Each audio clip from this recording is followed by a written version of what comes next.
रत्नागिरी सिंधुदुर्ग मतदारसंघात सकाळच्या सत्रातच मतदारांच्या रांगा पाहायला मिळत आहेत। सध्या या ठिकाणी उन्हाचा कडाका असल्यानं मतदारांनी सकाळीच लवकर येऊन मतदान करायला पसंती दिली।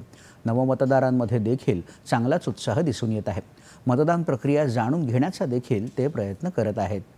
पेण तालुक्यात रायगड जिल्हा परिषद वडगाव इथं 5 वाड्यातील आदिवासी महिला आणि पुरुषांनी स्वातंत्र्य मिळाल्यापासून पहिल्यांदाच मतदान केलं आहे।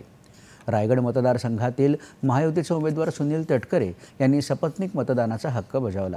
महिला आणि बालविकास मंत्री अदिती तटकरे यांनी यावेळी मतदान केलं। सिंधुदुर्ग जिल्ह्यात सकाळी 7 वाजल्यापासून मतदानाला सुरुवात झाली असून मतदारांमध्ये उत्साह दिसत आहे। कणकवली तालुक्यात वागदे इथं सखी मतदान केंद्र उभारण्यात आलं आहे। संपूर्ण मतदान केंद्र हे गुलाबी रंगात न्हाऊन निघालं आहे। महिला कर्मचारी या मतदान केंद्रावर उपस्थित आहेत। रत्नागिरी तालुक्यातल्या खेडशी गावात स्वामी स्वरूपानंद वसाहत जिल्हा परिषद शाळेत सर्व दिव्यांग कर्मचाऱ्यांनी चालवलेलं मतदान केंद्र आहे। रत्नागिरीत पाली गावात उद्योगमंत्री उदय सामंत यांनी मतदानाचा हक्क बजावला। त्यांनी नागरिकांना मतदान करून मतदानाचा हक्क बजावण्याचं आवाहन केलं। रत्नागिरी सिंधुदुर्ग मतदारसंघाचे उमेदवार नारायण राणे, आमदार नितेश राणे यांनी कणकवली इथं वरवडे मतदान केंद्रावर सपत्नीक मतदान केलं। तर शिक्षण मंत्री दीपक केसरकर यांनी सहकुटुंब सिंधुदुर्गमध्ये सावंतवाडी इथं मतदानाचा हक्क बजावला।